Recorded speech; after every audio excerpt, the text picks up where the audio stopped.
Good evening. I'm Scott Stults, Superintendent of Schools. Thank you for being here tonight. We very much appreciate that. The speaker that you have the opportunity to listen to tonight actually was presented to our entire staff a year ago, and he is coming back for a reason, because the information he shared with our staff absolutely resonated with each and every one of them. Because as we know, our job as a school district is to take your children, your grandchildren, the children that you send to us, and make a daily difference in their lives. And the more we can know about ways to make more of an impact on our kids, the more successful we're going to be with them.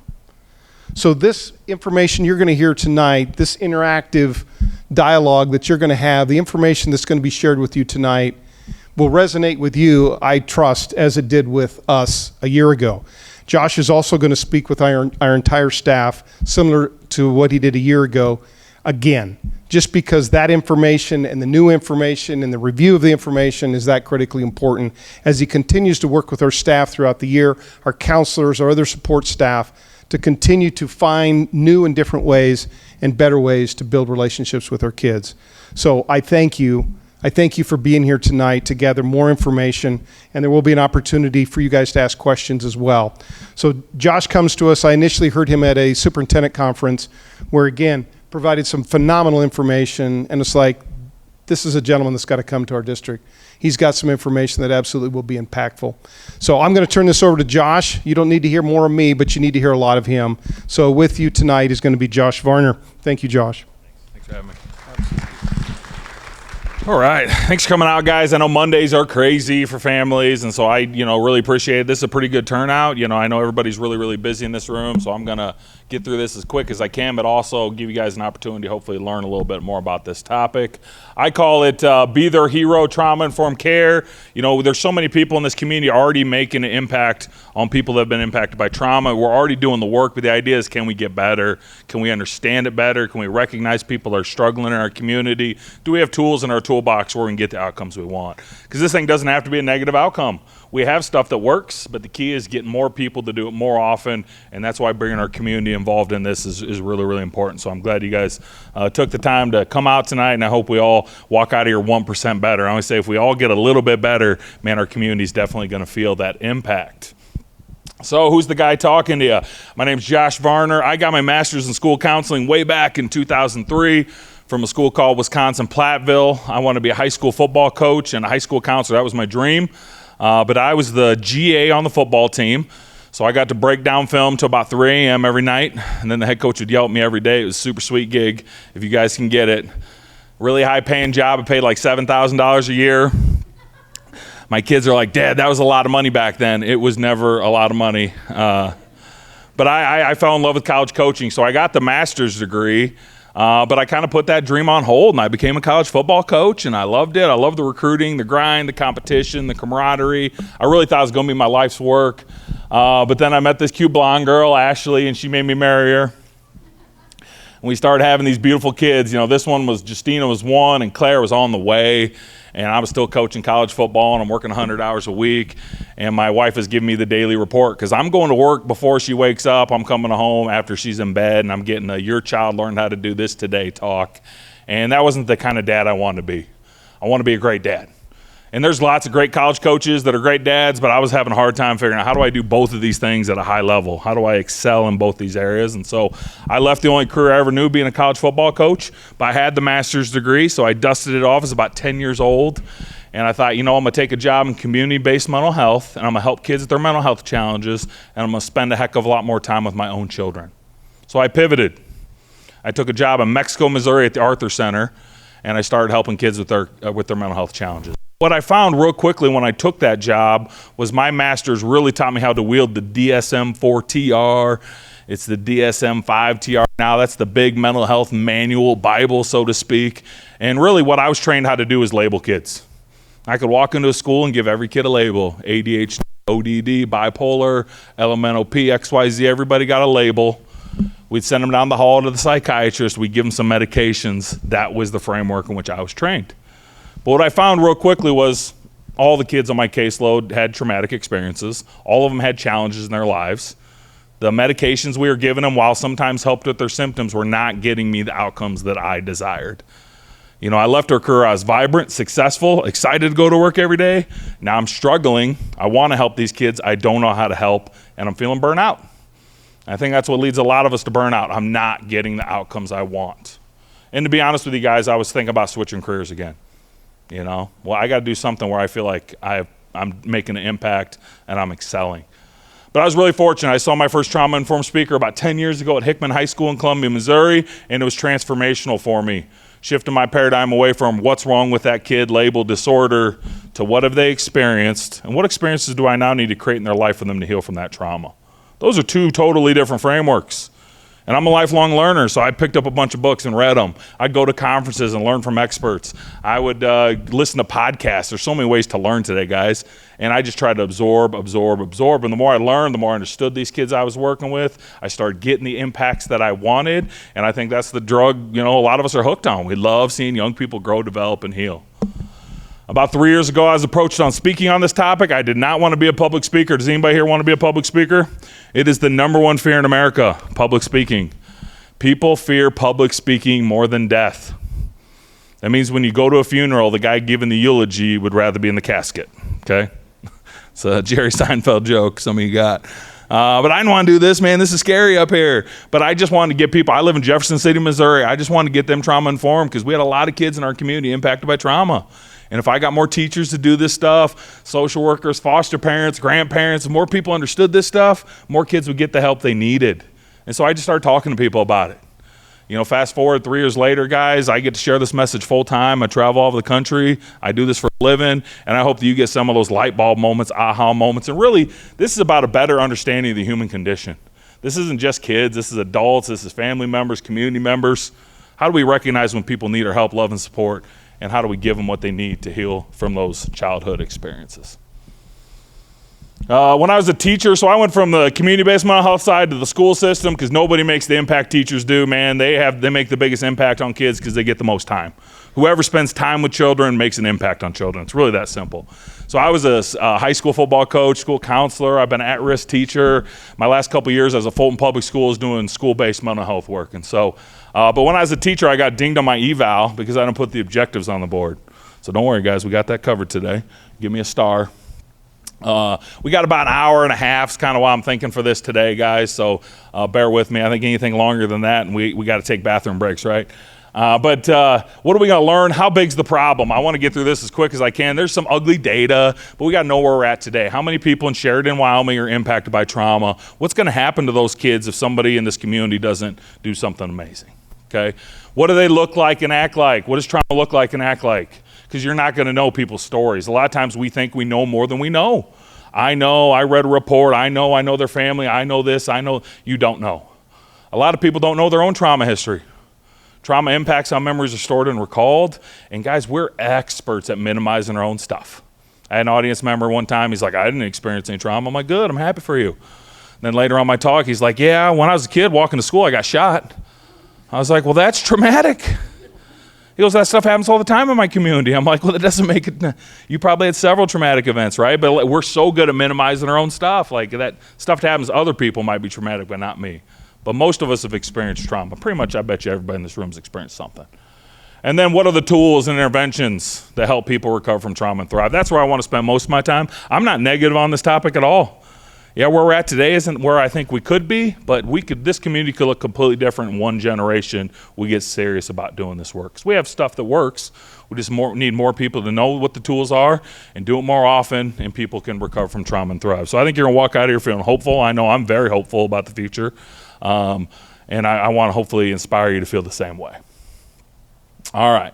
Everybody in this room has been impacted by trauma. Some of you guys a lot more than others. And so a lot of people that are what I call wounded healers. I'm one of you. I went through tough things as a kid. School is the place where I got the help, love, and support I needed. And so I went back there to help other people. A lot of people in this room are probably drawn to this conversation because we got our own stuff. It's okay. I'm not going to talk a lot of detailed traumatic events. That tends to be what dysregulates people. If I dysregulate you, you can't learn from me. I'm going to use a lot of humor. So I know you're going, can I laugh? This is a really serious topic. Yes, we're going to use a lot of humor today, a lot of storytelling, because if you're regulated, you can learn from me. If I bring up your stuff, you're not going to learn from me. So I want you regulated. But at any point, if you're like, ooh, this is bringing up my stuff, this is too much, I need a bathroom break. You know, these are comfortable chairs, but they're not lazy boys. So if you need to move at any point, it's okay. If anybody wants to talk with me afterwards, I'm more than happy to connect with anybody. If you want my slides, I'm more than happy to give them to you, okay? I'll give you my info at the end. Just shoot me an email. I'll send you anything we cover today. My business mentor told me, don't share the slides with her. She'll share them with her. And I was like, I know, that's the point. We want to get this stuff out to as many people as possible. I wrote a book about this topic because I want to share this information with as many people as we can. So if I can help you on your journey, guys, I'm all for it. All right, so we're going to start off with a real story. This is a mid-Missouri kid. It's a real story. It's not his real name or picture, so don't stick the lawyers on me for confidentiality violations. But this is a real story, you know, and I know there's kids like this here in Wyoming too. You know, these kids don't exist to the state until they show up in public school. Nobody knows what's going on or their needs being met, not being met, until they show up in public schools. And that's definitely the case with little Johnny, man. He showed up in a mid-Missouri school not far from where I live. As a 6-year-old, he had holes in his clothes, holes in his shoes. He was dirty, unkept. He had the wild man hair. Structure routine. He'd never seen any of that stuff before. He went to lunch. He didn't know how to use a spoon or a fork. Never seen those devices before. So we didn't know what was going on with this kid, but we knew he needed help. And so the school called mom. No answer, no reply. They eventually made a hotline. We call it Children's Division in Missouri. They went to the home. Mom was a severe methamphetamine addict, not a functioning adult. Home's in complete disarray. Who knows what this kid's been through? And a lot of times now what happens to them, it's what doesn't happen, right? Safety, routine, consistency, love. We were fortunate the state took him into custody. They placed him with grandma. Grandma, what we call that a kinship placement. Grandma didn't have a relationship with him at that time, so he kept running from her house. You'll see with these little kids, they're runners sometimes. But grandma got him clean clothes, bath, a haircut, and some new shoes, and all of his problems went away, right? Isn't that how it works? I wish it was that easy. But grandma helped us achieve safety. You're gonna hear this a lot today. Safety, connection, now learning's possible. Safety, connection, now learning's possible. Grandma helped us get safety going. I got involved at that point. I did community-based mental health, so I worked at the school and grandma to make sure this little boy had the same expectations in both environments so he could learn a lot quicker. He had a male school counselor. Those are tough to find at the elementary level. I always joke, if you get one, they're like a unicorn. Don't let them go because you won't see another one in your career. But he helped Johnny socialize. How do you make a friend? How do you take turns? How do you deal with conflict? Because kids need to be safe and connected before they can learn. He had a really good kindergarten teacher, one of those snake charmers. You guys ever seen one before? Really good structure, really good routine that helps kids feel safe. But more than anything, she met this little boy with unconditional love every day. Because I'm not going to lie to you, he made her job harder every single day. I wish the public knew how good our schools are today. They're better than they've ever been. We're serving more kids at a higher level, getting better outcomes than we've ever gotten. All these politicians are lobbing grenades at our schools. Drives me nuts, guys. Our schools have never done better. Can we get better? Absolutely. We're going to strive, and we're going to grow, and we're going to serve more kids, but we're doing better than we've ever done. To the point where, do you know that they changed the IQ test? They keep changing it because people keep getting smarter and smarter and smarter. Our graduation rates, our levels, special ed kids we're serving. And you live in the only country on earth that serves all kids, by the way. I want to emphasize that too. Because a lot of these other countries, they like to pick and choose the kids that they're going to educate, and then they go, oh, look at our great test scores. Well, you're not serving all kids. We serve all kids here in the United States. Little Johnny's part of all. But what happens to all those great teacher strategies, all those interventions, and this little guy walks into your classroom, little hellraiser? I like that old Mike Tyson quote, everybody's got a plan until they get punched in the face, But that teacher met him with love every day. And I can't emphasize enough how important she was. Because those elementary teachers, that kid's spending all day with that teacher every day. If that teacher's making that kid feel loved and safe, it makes a huge, huge impact on their development. And so we put a really good team around this little kid. He's going to need some heroes. You're all smart people. A lot of early childhood trauma is a pretty good predictor of negative outcomes. He's going to need some heroes in his life if we're going to get the outcomes we want. We're going to follow his story throughout the whole presentation today, and we're going to learn from his experiences. So why trauma informed? Why do we got to learn about this stuff? Anybody here heard of the ACE study? ACE? A couple of you? ACE stands for Adverse Childhood Experience. There used to be a lot of debate, and you might hear this in your community sometimes. You know, maybe we got a couple kids impacted by trauma, but it's not that many. Some people say there's a lot of kids. Come sub for us. Other people say it doesn't matter what happens to kids. They're resilient. It happened before they form memories. It doesn't matter. Other people said, what happens to you as a kid impacts you the rest of your life. So they wanted to answer this big question. So they decided to research it. The CDC partnered with this insurance group called Kaiser Permanente in San Diego, and they looked at over 10,000 people. They looked at how much trauma they experienced as a child. They followed them the rest of their life and said, what were the outcomes after those events? So they want to answer this big, big question, okay? They did what's called an ACE questionnaire that asked 10 questions to figure out how much trauma each person experienced. So if you dealt with physical neglect, emotional abuse, domestic violence in your house, you'd have an ACE score of 3. If you dealt with all 10 of these, you'd have an ACE score of 10. If you dealt with none, you'd have an ACE score of 0. How does your ACE score correlate with your outcomes? That's how they did the study, okay? I see some of you guys right now doing some math, 1 + 1 + 1. You can get your own ACE score. It's okay. I'm an ACE score of 4. My wife's an 8. You can get your own ACE score. It's not designed to predict your outcomes. It's designed to look at large group trends. So I don't use this as a screener on students. I don't use it on individual outcomes. Just use this tool appropriately. Another problem with this study is it was a very white, affluent sample. So it's private insurance in San Diego. Does that sound poor? It wasn't poor. About 85% of the kids in the study, both parents had college diplomas. But what they found is even in really affluent communities, we still see lots of childhood trauma. A lot of times we think it happens here, it doesn't happen over there. That's not true. It happens everywhere, okay? So let's look at what they found. People with 6 or more ACEs on average die 20 years earlier than people with 0. So we see a huge decrease in life expectancy with highly traumatized children. 1 out of 8 kids in this really affluent sample size had 4 more ACEs. 4 more ACEs is what we consider high risk for trauma. So it's not 1 kid in town or 1 kid in every school. It's several kids in every single classroom in the United States are significantly impacted by trauma. I would say 1 out of 8 is best case scenario. Think about the most affluent school in Wyoming, maybe they're 1 out of 8. I tell you what, in my community, I think we're more like 1 out of 5. If you're more of a blue collar community, I think you're typically more like 1 out of 5. But either one of those numbers, guys, I always say 1 out of 8 is still pretty alarming. That's a lot of kids significantly impacted by their childhood trauma. This is what happens that 1 out of 8. 14 times more likely to have a suicide attempt, 11 times more hard drugs, 5 times more depression, way more risky sexual behavior, et cetera, et cetera, et cetera.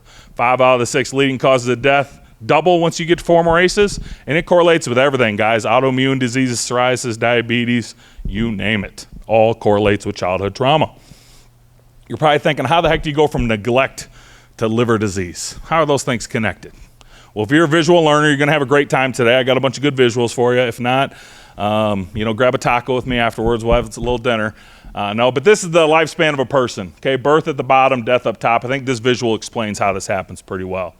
Kids experience childhood trauma. Childhood trauma is a lot different than adult trauma. The younger you are when it happens, the more impactful it is. So a lot of people say, well, it happened at 3, it doesn't matter, they don't remember it. 3 is way more impactful than 13 because that brain has a lot more neuroplasticity. It's developing much quicker when we're younger than as we get older. The most impactful time is actually the 3rd trimester, before that baby's even born. What happens to that mother is imprinted onto that child's brain in big, big, big ways. The best way I can illustrate this point is if you're a child who lives in a home where domestic violence is present, you're twice as likely to develop PTSD than a soldier that's deployed on the front line of a war. Obviously, war is traumatic, right? But when the trauma happens is a big, big deal. So kids experience trauma, it disrupts how their brains develop. My sister has a 1-year-old, Mateo, and if I was walking around with little Mateo, you know what he'd do? He'd look at every one of your faces. You ever see these little kids, little 1-year-olds? They want to look at every face, don't they? And what's going on in their brain is they want to look at every face and they want to know, do you care about me? Am I safe with you? Am I safe with you? Do you love me? And we make kids feel loved and safe, they get a lot more wiring to the front of their brains. When they don't feel loved and safe, they get a lot more wiring to the back of their brain. So, by the way, when you do see those babies, give them a big smile. That's great for their development. But our brains get wired based on that basic concept. Am I safe? Am I loved? So some kids in this community, most kids, have those basic needs, but some kids don't. And that disrupts how their brains develop, and they end up with social, emotional, and cognitive impairments because of those traumatic experiences in their development. Social impairment means I have a hard time connecting with people at age-appropriate level. You see a lot of people isolate. They isolate because isolation equals safety. Who hurts the kids in this community the vast majority of the time?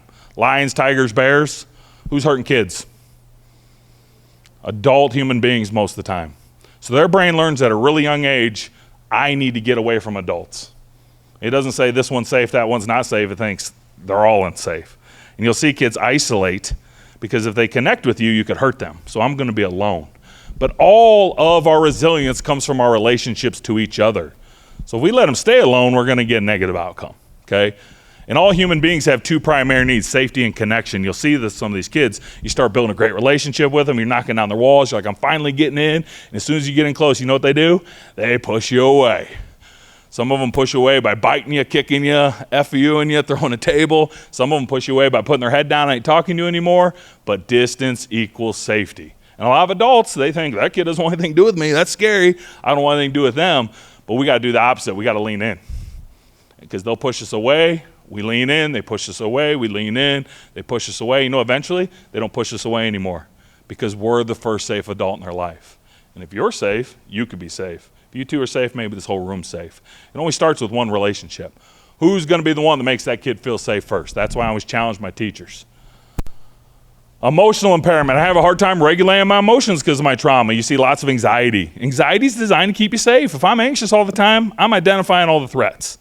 Explosive anger pushes those threats away, doesn't it? It has a purpose.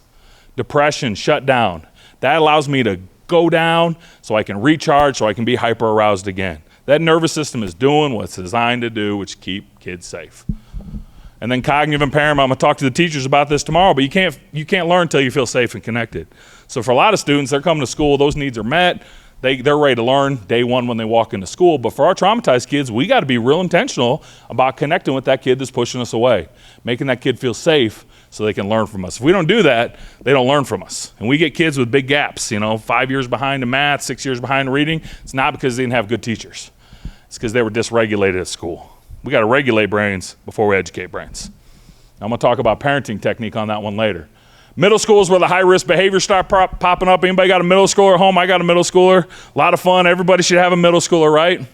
All the hormones with none of the brain development. Isn't that fun? All the smells. I worked in a middle school, guys. I lost my sense of smell because of COVID. I was like, this is more of a feature than a bug. There's no good smells. High school, they smell like Axe. They just spray it down. Middle school, they haven't learned that trick. They don't know their body's making those smells, so it's real great. But middle school is where they start coping. If we don't teach kids how to cope in healthy ways, the world will teach them unhealthy ways. Our world promotes the heck out of unhealthy coping, guys. Drive down I-80. I get to drive down that highway all the time. Every billboard tells you unhealthy coping. Unhealthy food, nicotine, marijuana, alcohol, risky sexual behavior. Every billboard is teaching you something unhealthy. We got to promote the healthy stuff. Because if we don't, kids find solutions to their problems. You know what my middle schoolers start doing?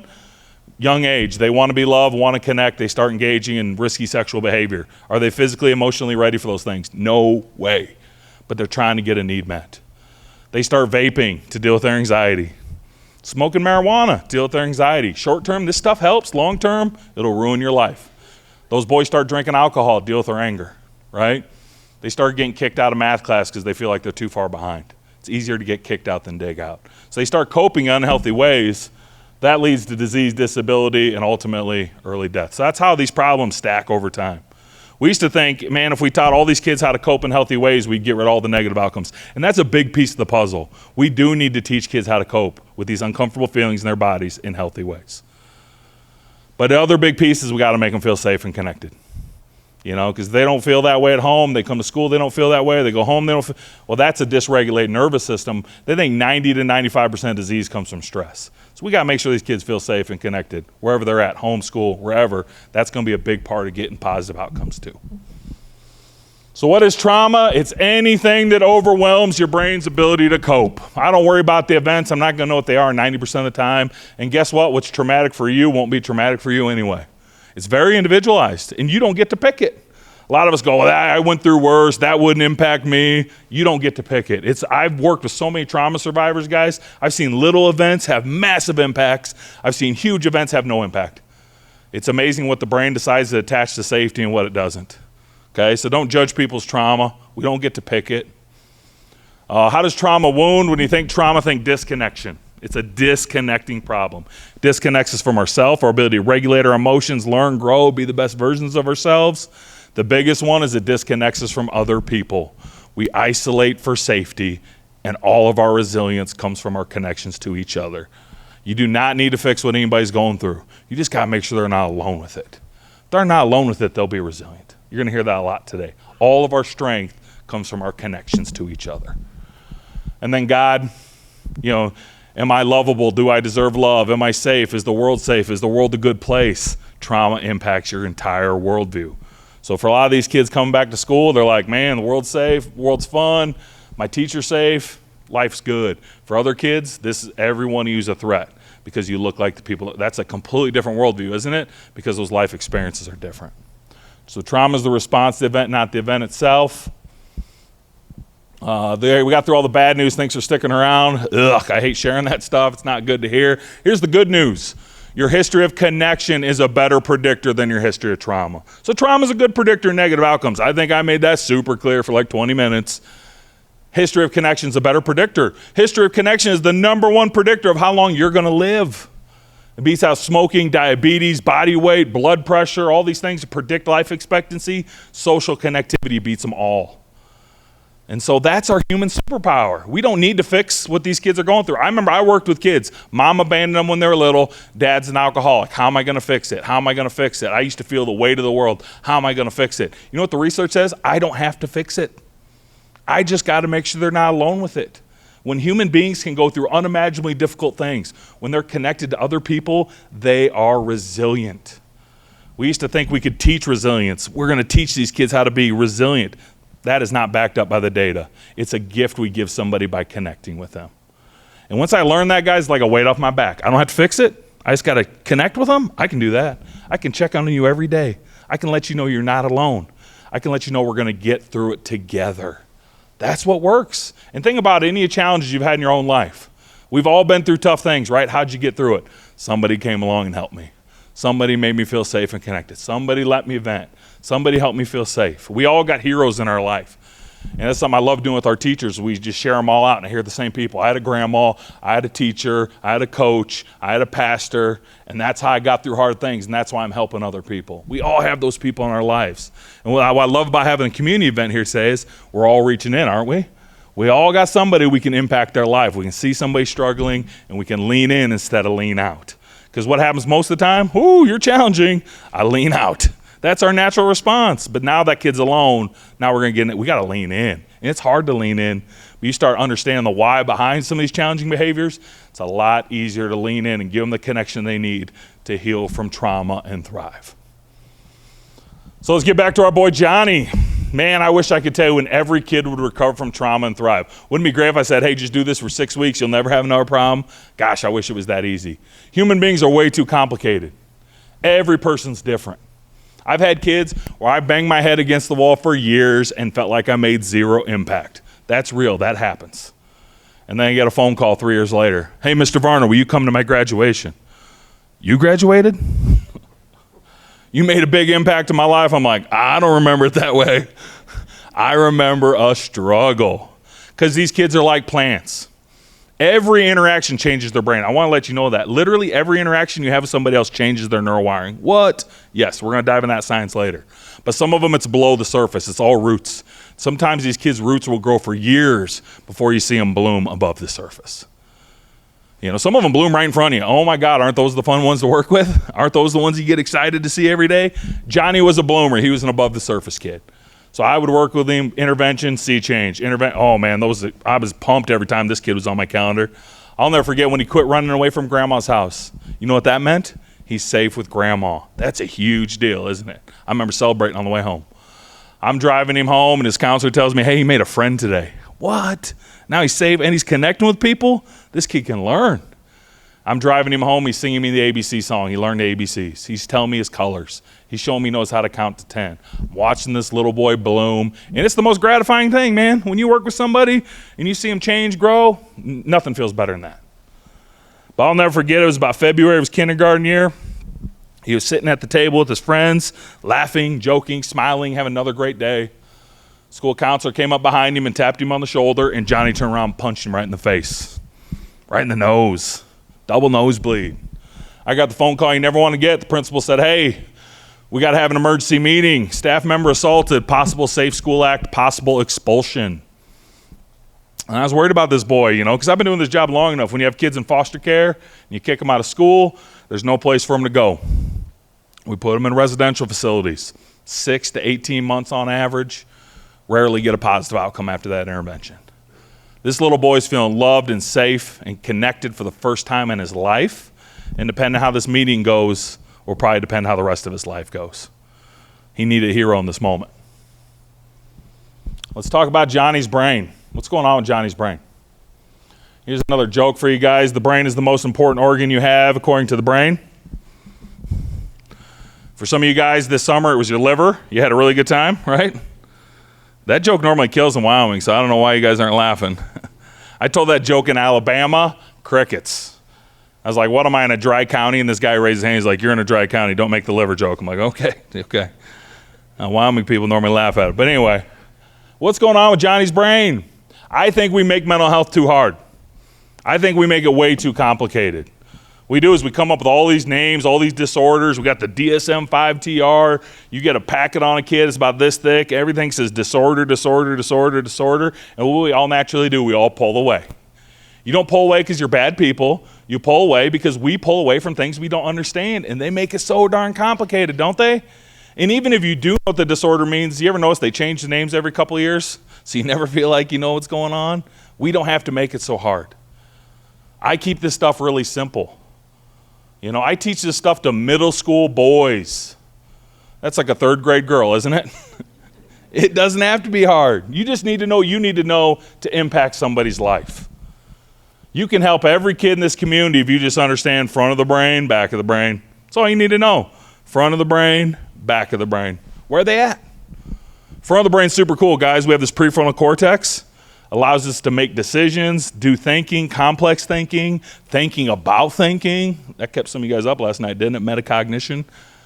But look at this room. Look at the architecture, the engineering, the science, the technology. It's incredible what human beings have been able to accomplish because we have these huge frontal lobes.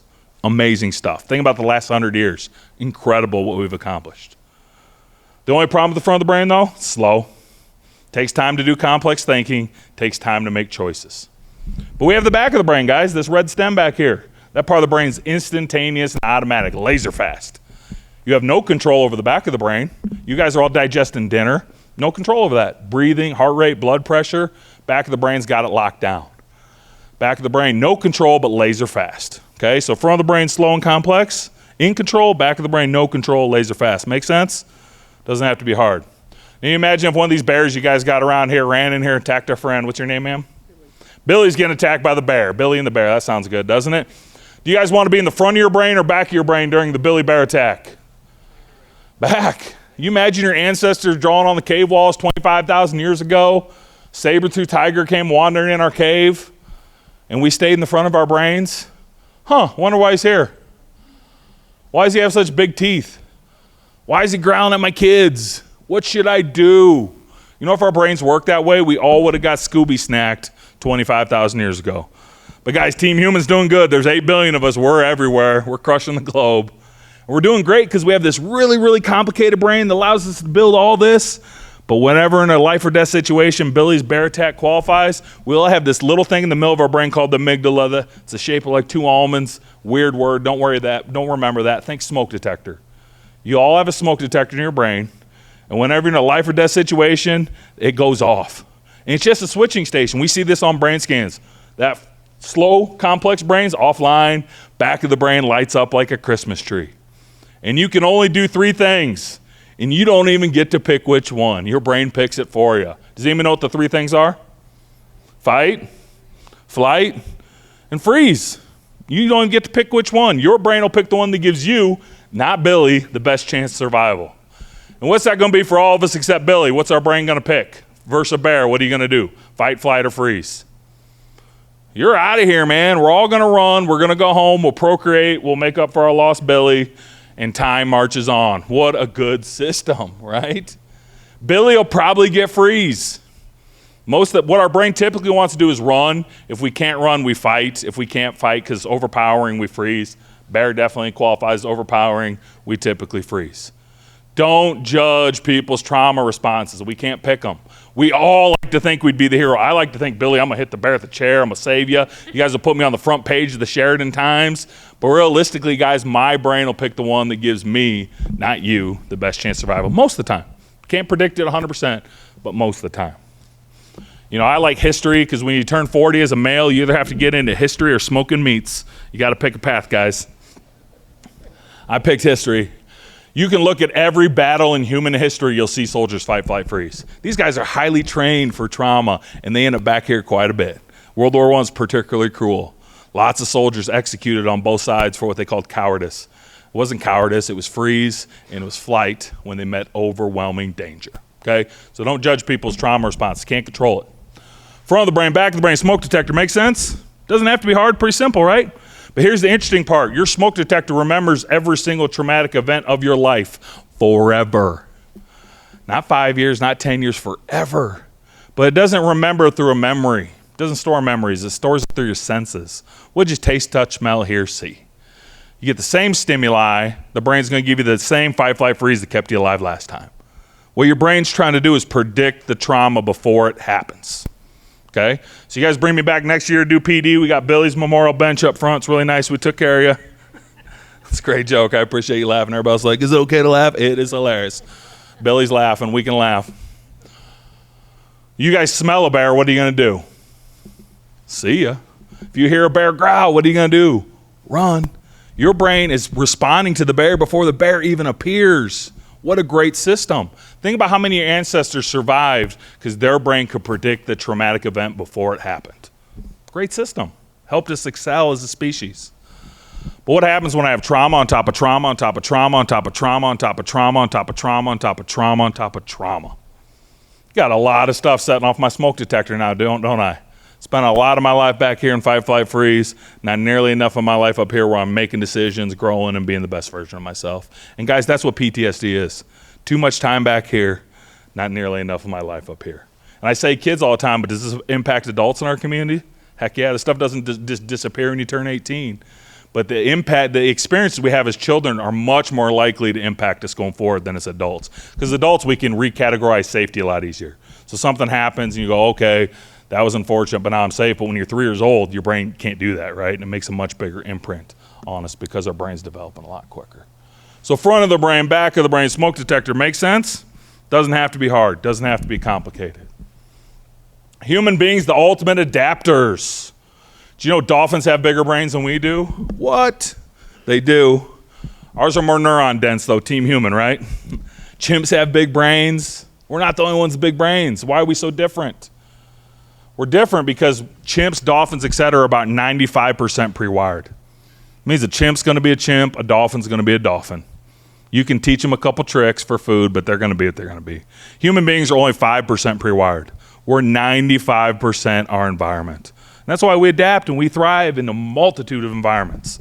You see this with these 2 brain scans. Every time you make a kid feel loved and safe, their temporal lobes develop, they get more access to the front of their brain. They don't feel loved and safe. This severe neglect case here. Temporal lobes aren't developing, very little access to the front of the brain, but the back of the brain lights up like a Christmas tree.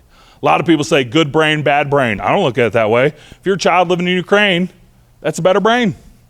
If you're a child living in the West Bank, that's a better brain. You're going to survive. If you're a child living in an unsafe home, that's a better brain. So it's not good brain, bad brain. You're telling me, well, we got kids in this community whose brains aren't ideally wired for learning? Yes. I don't get down on this topic at all, though. I'm going to talk to your teachers about this tomorrow. We get these kids for 13 to 14 years, 8 hours a day as educators, right? Every interaction we have with them changes their brain. What happens when we get intentional about surrounding them with loving, safe interactions? People recover from trauma and thrive. We have really malleable brains up until about 27. We have neuroplasticity after that, just less. But up until about 27, our brains are pretty malleable. You surround that kid with love and safety over and over and over again, you will see miracles. I've seen miracles. I left a school that was very untrauma informed. They kicked out one of my favorite kids because he brought a ninja throwing star to school, Safe School Act, see ya. I went to the administration, I said, well, what are we doing here? And they said, the rule says blah, blah, blah, blah, blah. And I said, I can't work at a school where they don't see the kids the way I see kids. Because by the way, he wasn't an assassin or a ninja.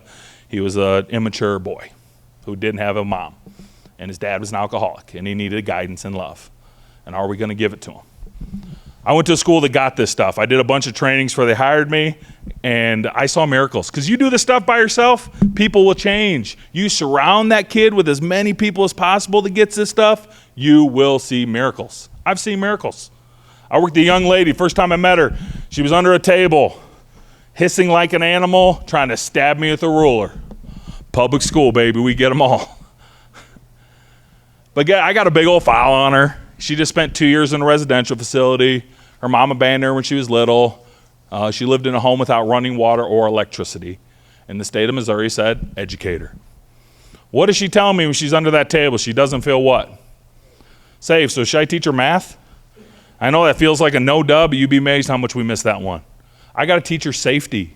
So you know what we did? Our plan was when she gets under that table, she's telling me she doesn't feel safe. That doesn't mean she's bad, she's breaking the rules, she's naughty. She's telling me she doesn't feel safe. She's in the back of her brain. I got down there, got on the floor with her, helped her feel safe. Guys, I had to do that 10 times a day at the beginning of the year. She didn't feel safe very often in our school.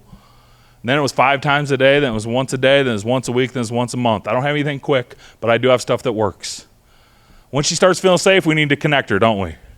So we got her a friend to eat lunch with. She made a friend in her special ed classroom, you know? But we need to connect her with as many adults as possible. So you know what we did? We trained every single adult in our school district to interact with her in positive ways every single day.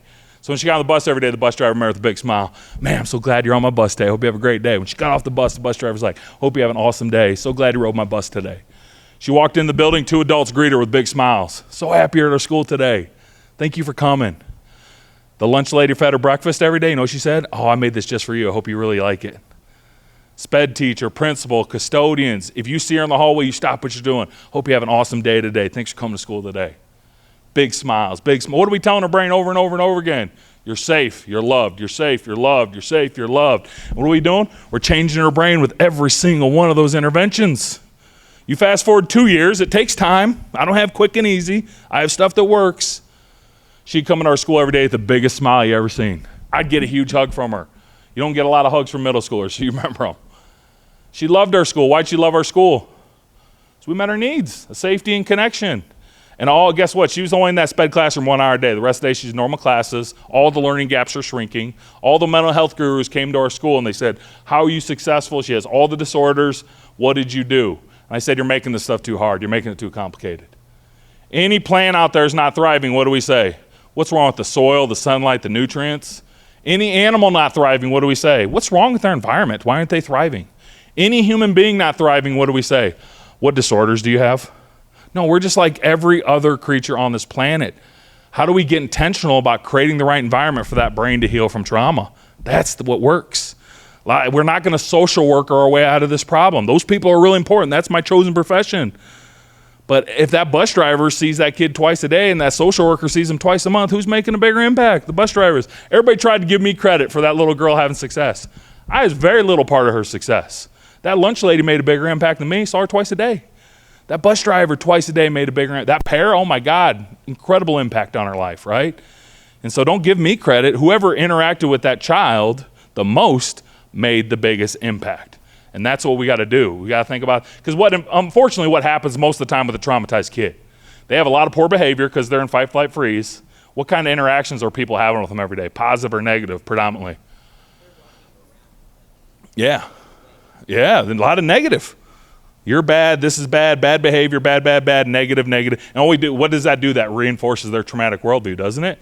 We got to flip that script. We see that kid struggling and going, how do we surround them as much love, safety, and connection as possible and be intentional? Because I get it, it's hard. It's hard to connect with somebody who's pushing you away. It's hard to connect with somebody who's being mean to you. It's hard to connect to somebody that's disrespecting you, right? But they need love and safety. We provide that. They'll heal from trauma and thrive. Like I said, I've seen miracles. I've seen kids that people never thought could be successful, have success, but the key is to get as many people do it as possible. And that's why I love that you guys are here today, because we're all part of this, aren't we? Not just teachers, not just coaches, community members, board members, business leaders, everybody in this community pulls that rope. Why wouldn't we be successful every single time? I put this picture on my wall to remind me that the first time you walk to that wheat field, there's not a path, right? You walk it over and over and over again till you create the path. And that's why I think about these kids' brains. I'm going to walk the path to the front of their brain over and over and over again. I'm going to make the path. Every interaction changes their brain. How many positive interactions can I have with that kid every day? I got nerdy about this stuff, guys. Once I knew the science, I was not on morning duty, but I greeted all 550 middle schoolers as they walked in my building every day, because that's two therapeutic moments every day for every kid. When they walk in my building, when they walk out. That bell rang, I got in the hallway, I'm greeting as many of them as I can, because I know every single interaction changes the brain. And so once again, how do we get more people to do it more often? Fight, flight, freeze. This is how they're going to tell you I'm in the back of my brain. This is how they're going to tell you I need the gift of co-regulation. Co-regulation is when a calm adult regulates the nervous system of somebody who's not regulated. We all need this sometimes. You do not learn self-regulation with age. I hear a lot of adults say they should know that by now. I don't like that phrase. You learn it by the number of reps you get at co-regulation. There's lots of adults in this community that can't self-regulate. That's not a choice. That's I haven't gotten enough reps. Well, every time a kid's dysregulated, it's an opportunity, not a problem. And this is true of my own children. I've had 3 of them. You know how all my babies came? 0% self-regulated.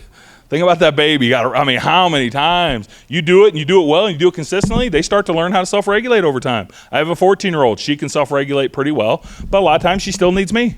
Co-regulator. I'm 43, guys. I still need co-regulation sometimes, but I'm pretty well self-regulated most of the time. Okay? How are they going to tell me they need that gift? Fight, flight, freeze. Fight is verbal aggression. Fight is physical aggression. That's how they're going to tell you I'm in the back of my brain. Here's one we miss a lot. Hypervigilance, hyperactivity, hard time sustaining attention. Let's say I live in a home where my stepdad's beating me up all the time. I got to come to school and my leg is bouncing like crazy. My head's snapping around the room. I can't sit still. What's that kid getting diagnosed? ADHD. 10% of the kids in the United States diagnosed ADHD. That's not ADHD. It meets all the criteria in the DSM-5-TR. That's PTSD. What's that subconscious looking for? Threats, escape routes. That's a dysregulated brain. That needs the gift of co-regulation. That's all they're telling you. Give me the gift of co-regulation. Flight, when they're little, they run. They'll run. I had one time, he got underneath the fence. It was a good fence, but he's a little salamander. And I don't know if you guys can tell I'm not in fence jumping shape anymore, so I was a little terrified. As they get older, they stop running because you guys catch them every time. So what they start doing as they get older is hoodie up, hair down, mask up. What are they trying to do? Hide. I'm going to sit alone. I'm going to disconnect. Alone. We can't let them stay alone. The resilience comes from the relationship. And then freeze. Freeze is numb. Freeze is foggy. Freeze is lethargic. Freeze is I don't want to do things I would typically enjoy. I don't want to connect with other people.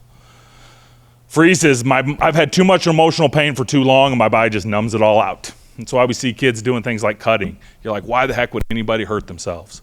Well, it breaks the numbness. And they get a rush of endorphins, and the endorphins are addictive. All unhealthy coping works. It's important to acknowledge that. It works.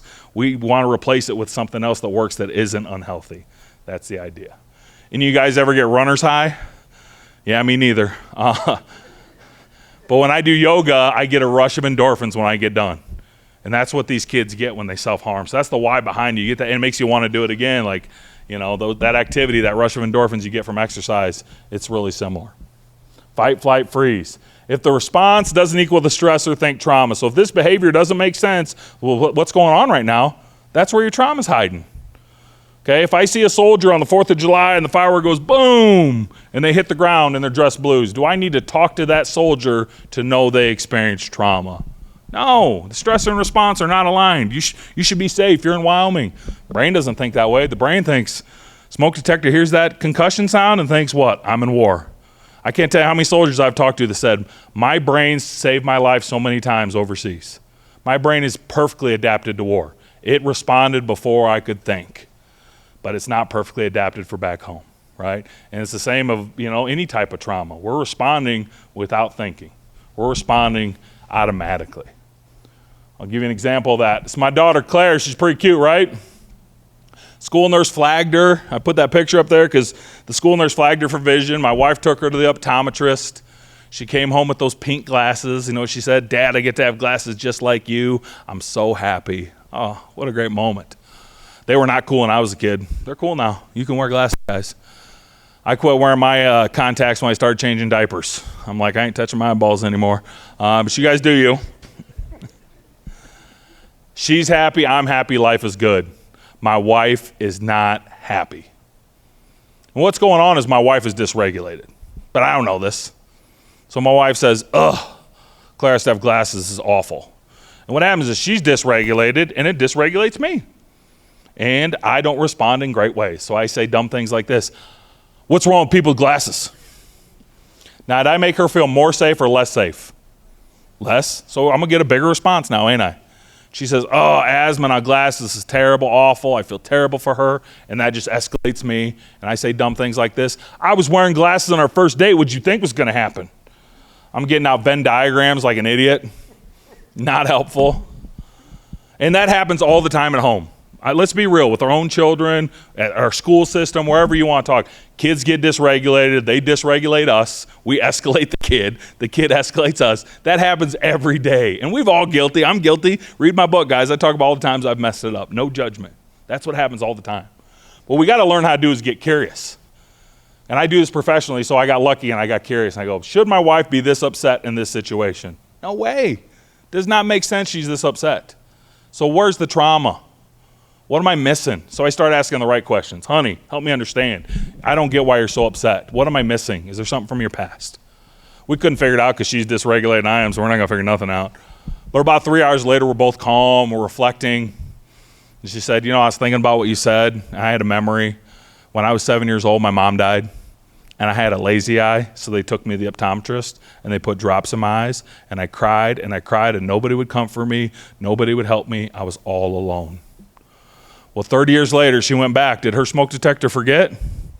And here's the thing about being triggered, guys. It's like a time machine. You feel exactly how you felt during that horrible traumatic event with none of the understanding of why. Wouldn't it be great if her brain said, horrible feelings brought to you by a horrible childhood? It doesn't do that. I see a lot of sad faces, guys. Don't worry, my wife's doing great. She married me. Things worked out awesome for her. But that was a healing moment for her.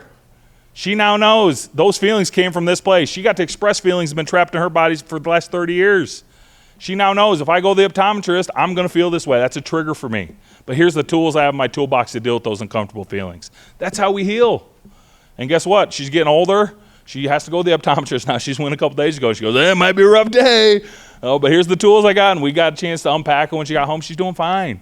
So this stuff doesn't have to be a negative thing, but if we don't connect those dots, doesn't it feel like I'm crazy, I don't understand? You start hurting relationships, you start affecting people, you start coping in unhealthy ways. You can see how this stuff can really impact us negatively if nobody's helping you connect those dots. Triggers. What are triggers? This is what I'm trying to train you how to do. When somebody gets dysregulated, don't match their dysregulation. That's what your brain wants you to do. When somebody's angry, it makes you feel angry, doesn't it? When somebody's anxious, you go, oh, why are you anxious? I should be anxious.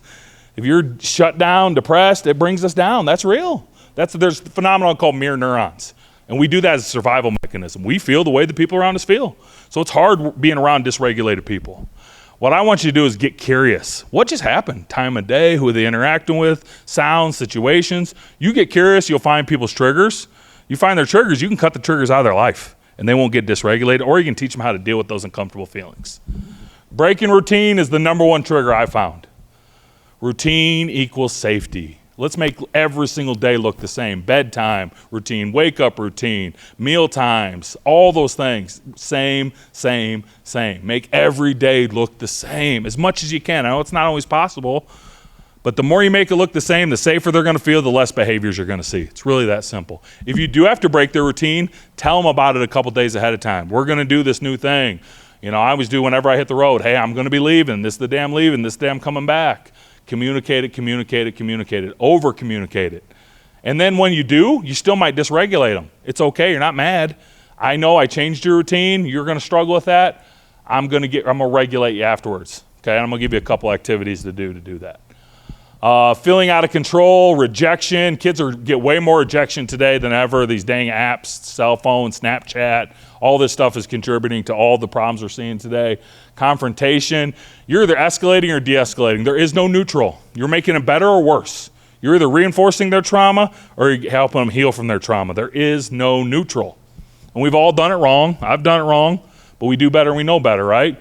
A loud place is large groups. So anytime there's a lot of people, a lot of stimulation, a lot of noise, those things can be dysregulating. But the key is to get curious. You get curious, you'll figure them out. Okay, I've seen some random ones in my career. I worked with a young lady that was sexually assaulted in the rain. Well, rain was her trigger. Did rain have anything to do with the abuse? No, but her brain doesn't know that. We figured it out. And she would come to my office right away on rainy days. We had a whole bunch of relaxation techniques. She could have a great day. I just went to her wedding last summer. She's doing awesome as an adult. She knows rainy days make me feel this way. Here's the tools I have in my toolbox to deal with it. Healing is possible.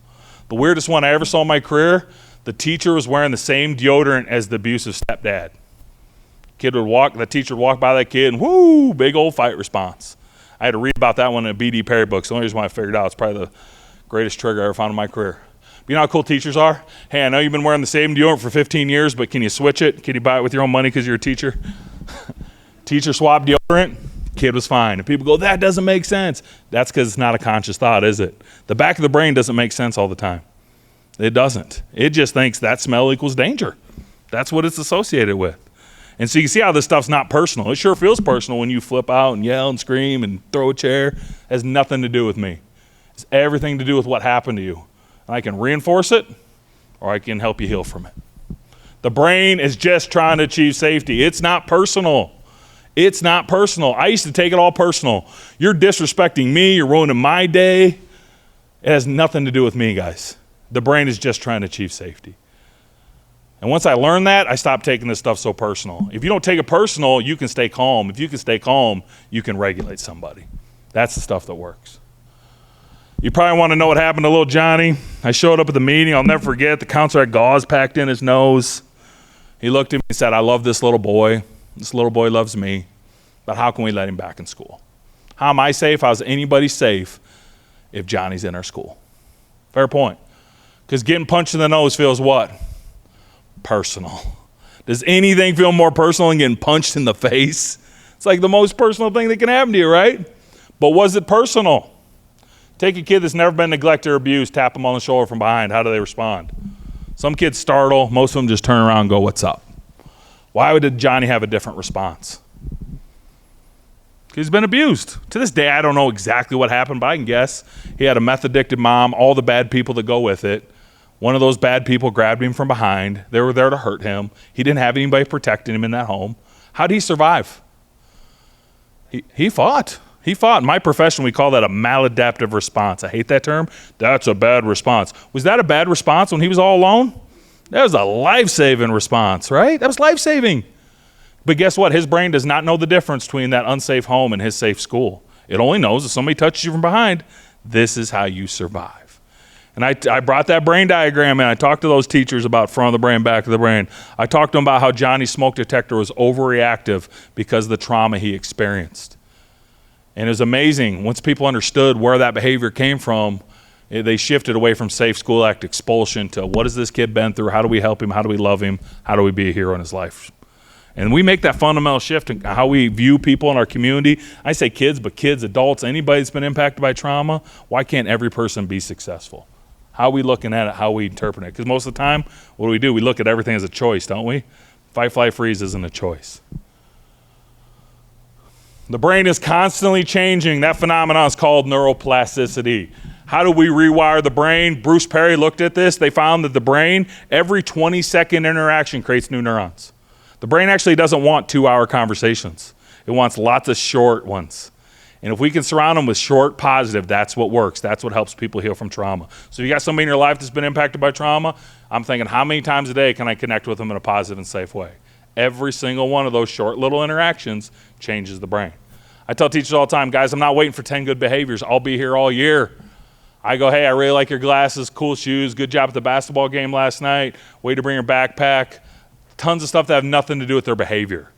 Constantly peppering them with love and kindness creating those neural pathways to the front of the brain. Every interaction changes the brain. There's this thing called the golden hour as a parent. The first 30 minutes after your kid wakes up, the last 30 minutes before they go to bed, they call that the golden hour. They say if your kid feels loved and safe during that time, they're going to turn out well. I remember as a parent, I'm like, okay, I can do an hour a day, But I emphasize that's a really important time. The right way when they wake up, love, safety, routine. Right before they go to bed, connection, love, safety, routine. Those times are really, really important. In the school system, it's our bus drivers that provide that. And so I always love talking to our bus drivers and telling them, hey, you're the first and last therapeutic moment for our school district. Let's make sure you're being kind, loving, connected for those kids. Once again, you're creating that path. Every interaction changes the brain. What are some other tools? Here's my favorite parenting tool. I do this with my own children. If you have to discipline a child, you need to relax, reconnect, reteach first. This is a good slide to print off, put on your mantle. Relax, reconnect, reteach. When I built this, guys, I just followed the neuroscience. All it is, safety, connection, learning.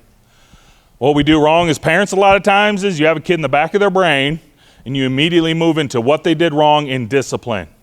But here's the thing, when they're in the back of the brain, they can't learn. They can't absorb information. You only get about 12 words with somebody in the back of their brain. So you're talking about what they did wrong and throwing down the gauntlet, and you know what they're hearing from you? Want, want, want, want, want. And you ever notice they do the same thing about an hour later? And you go, I thought we want. And you get stuck in that cycle. Same mistake, same discipline. And it's just a negative spiral you have with your own children. I've been there. If I'm doing parenting well, and I'm not a perfect parent, but if I'm doing it well, I'm going to relax, reconnect, reteach.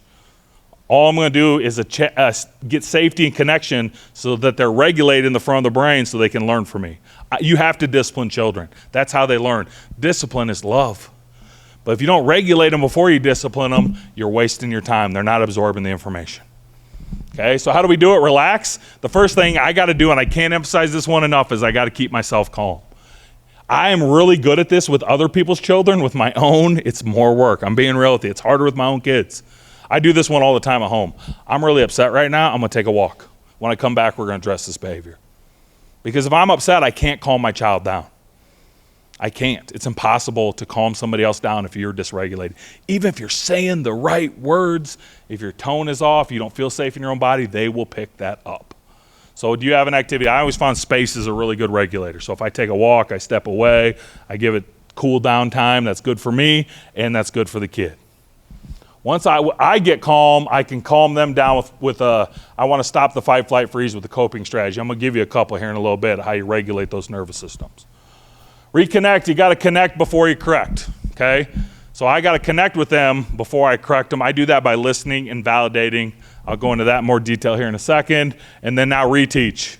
What'd you do wrong? How you going to fix it? When people fix what they break, they learn. So we're going to talk about some restorative parenting concepts here in a second. So how do you respond? I do this one all the time. I look at that kid. They always kind of feel like they're on the ground a lot, melting down. I say, are they in the front of their brain or back of their brain? Back. Is that fight, flight, or freeze? That's flight. That's freeze. That's fight. If I label it, it helps me stay calm. So I encourage you, go through that process. You can do this in the community. You can do it with your own children. Front of the brain, back of the brain. Back. I don't take back of the brain personal. That's my rule. I practice it so much in the school setting, I can use it with my own kids. I practice with my own kids enough, I can use it in the community. I practice this one over and over. I had one recently. I was at MU, Missouri Healthcare, the big hospital in Columbia, Missouri, speaking to their doctors. This guy had a big truck in the parking garage. He almost hit me with it. He rolled down his window. He said a lot of four-letter words to me. Every fiber of my being wanted to say those words back. But I practice this a lot. Front of the brain, back of the brain. Back. Fight, flight, or freeze. Which one was he? Fight. I don't take back of the brain personal. And I didn't run him down and be like, hey, can we have a counseling session? Are you okay? He drove off. But I'm not carrying his pain with me. And I used to. Used to be, he'd dump his pain on me, I'd go dump it on somebody else. That's what most people do. I'm like, I ain't taking it personal. It has nothing to do with me. And let's be real, guys. I was at a major medical center. What do you think just happened to that guy? Probably the worst day of his life. It has nothing to do with me. Why the heck would I carry his pain? Right? And it's the same thing we practice with our own children. Front of the brain, back of the brain, back. I'm not taking it personal. I got to relax, reconnect, reteach. All these things matter. Tone, body language matter. A lot of times we think, I need to have a really firm tone so they know I'm serious. But what am I telling that subconscious when I'm doing that?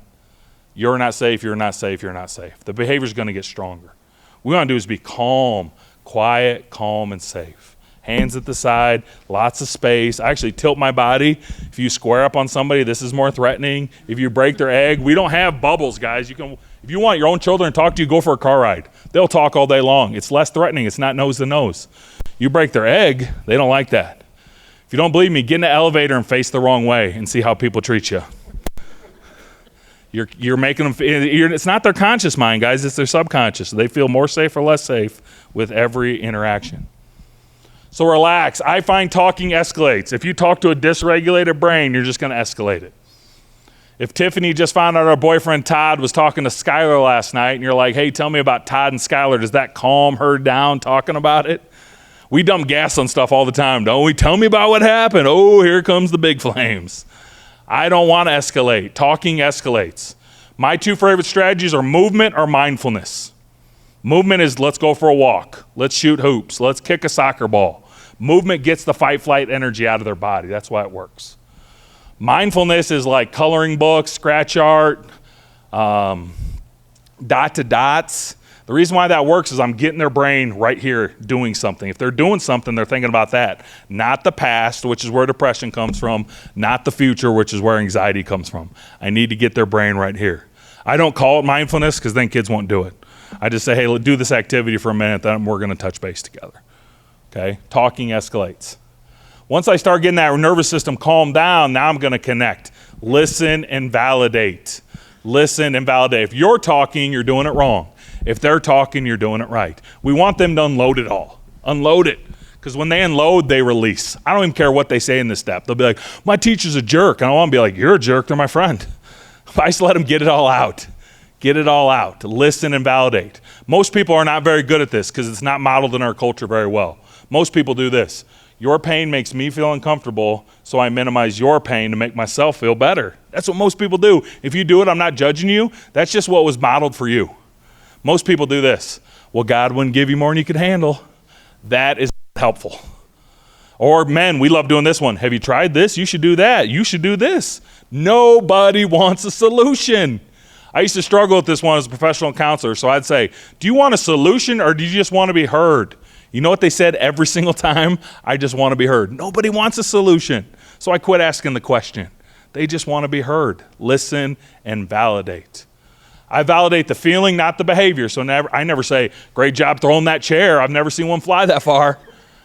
Thank you for teaching me the cool new cuss words. I'm hip like you. I don't validate the behavior. I validate the feeling behind it. You must have been scared, disappointed, frustrated.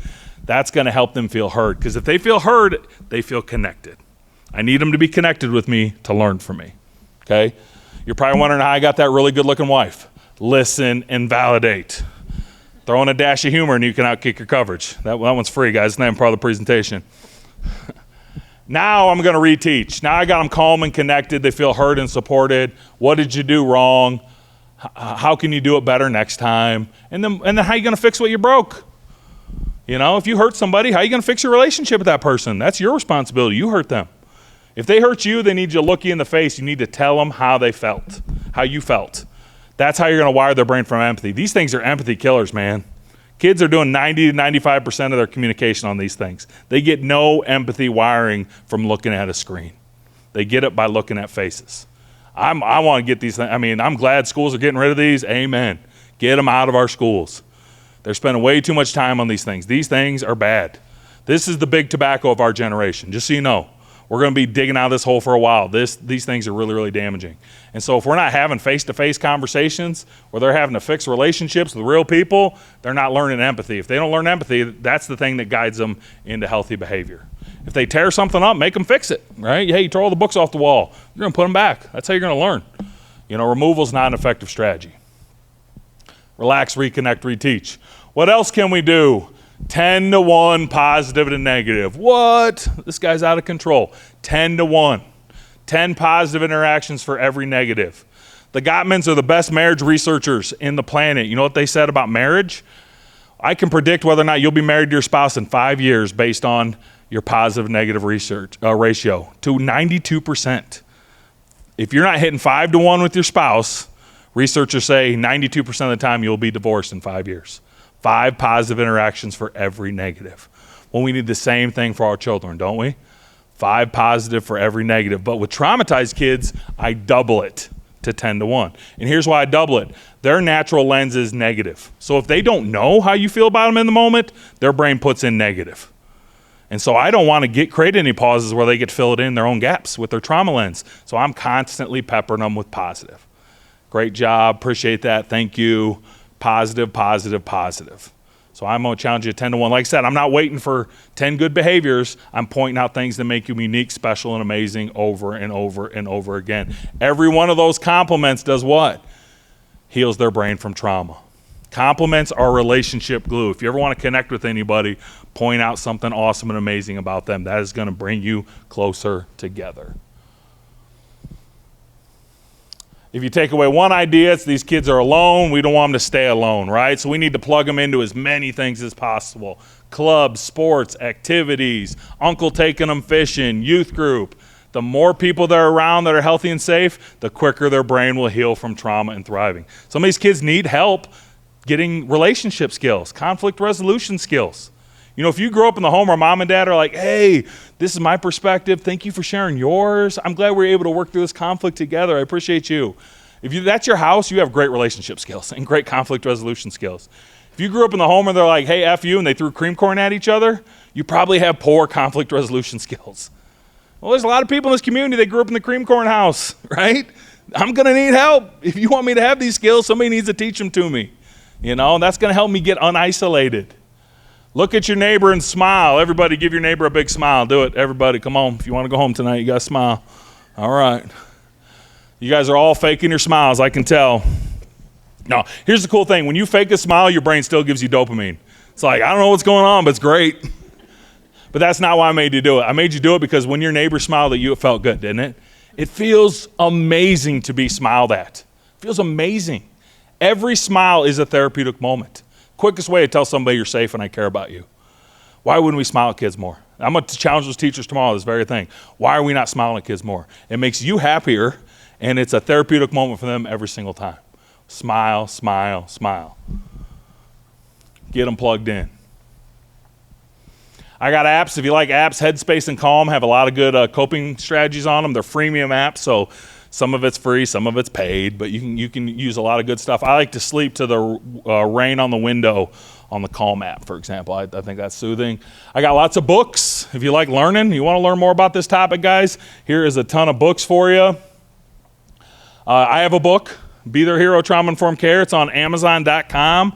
I know they come to your house every day, and so you can throw me in on that, but it's $20. If you like what we talked about today, it's what we talked about today, just more depth. And then every chapter has reflection questions, so if there's somebody in your life you want to help bring them along with this topic, I like to think my book is a decent way to do that.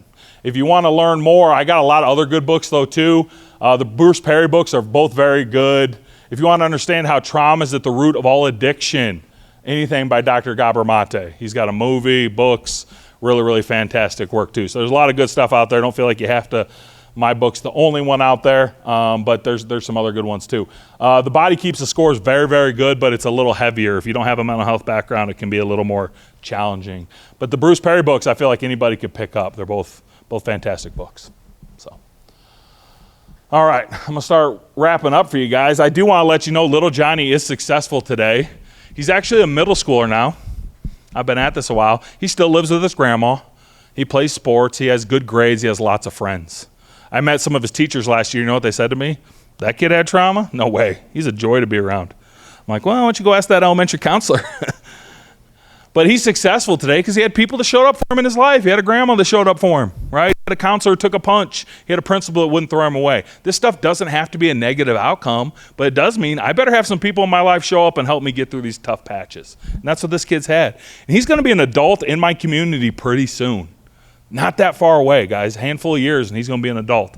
I guarantee his children don't experience what he experienced. And you know what else? I guarantee he makes a positive impact on our community. Because when you go through pain and suffering and somebody shows up to help you, do you know what you become every time? A helper. So I don't know if he'll be a teacher, a coach, a fireman, police officer. I guarantee he impacts our community in a positive way. And that's why I'm so optimistic about this topic. Think if 50% of the kids in this community that are impacted by trauma got the help, love, and support they needed. Think about how different our community would look in one generation, just one. Just one. All those kids will become helpers. They all join our team next generation. We have half as many families that are broken by trauma. Our community could look different in just one. We're the first generation of people dealing with this problem. So it is big, it is hard, it is overwhelming, but man, we could turn this thing around pretty quickly. We get really intentional about doing the work. So I'm actually really optimistic about the future. I'm not negative about this topic at all. I'm a big believer in post-traumatic growth. I went through this myself as a kid. I went through some tough things. My rock bottom was middle school. I had all Fs. I got in a fight every day. They sent me to the principal. He made me do push-ups. I just thought I was training for my next fight, guys. It was not an effective intervention. They sent me to the counselor. You know what he told me? You're a loser. You're not going to graduate. I'm not wasting my time talking to you. I was part of that throwaway generation. A lot of people that experience trauma, this is what schools used to look like. They're changing. Some of them are changing a lot quicker than others. But I was part of that. And I went to high school. All my friends were already kicked out of school. I had all Fs. I was going to be a dropout. But that's where I met my hero, a guy named Ron Weimer. He's the head football coach. I didn't know who the mayor was. I didn't know who the principal was. I knew who the head football coach was. We were the #1 team in the state, and I so desperately wanted to be a part of something, and Coach Weimer took me under his wing. And guys, this wasn't a blindside story. I couldn't play a lick when he got me. And that story's gotten weird the last couple of years. But Coach knew that I was going to be a 4-year reclamation project. He knew I'm not going to turn this dude around in 1 year. It's going to take all 4. But he had me for 4 years. Year 1, you know the only thing he asked me? Because sometimes we ask way too much, way too quick. Year 1, he just said, hey, Josh, you can't get all Fs. They won't let you play past week 5. No problem, Coach. I got Ds.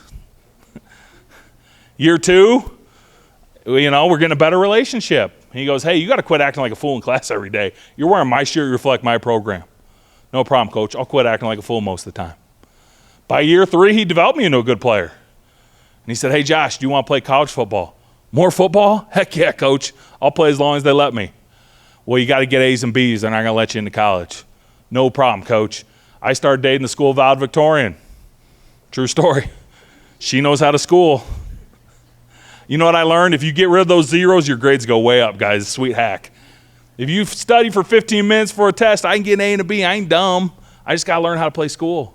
By the time I was a senior, I would do anything Coach Weimer wanted me to do, right? It's a 4-year it takes time, but he's committed to the whole process. And here's the cool thing about Coach Weimer. He's in the Hall of Fame, multiple state titles, but to me, his legacy isn't those things. It's hundreds of kids like me who he changed our life with his relationship. And guess what? Every kid I've helped is because of who? Coach Weimer. His legacy will live on forever. And so will yours, guys. It's not just the people you're helping, it's their future children. It's all the people they're going to show back up and impact. And here's the thing, guys. I wouldn't wish my trauma away. I'm not back here where I would have been without it. I'm way higher. I'm more empathetic. I'm more resilient. I can look at your faces and know what you're thinking and feeling because the home I grew up in, you had to do that to be safe. Well, guess what, guys? That's a superpower as a counselor. That's a superpower as a speaker. It makes me way better at what I do. These kids do not need us to feel sorry for them. They need us to connect with them.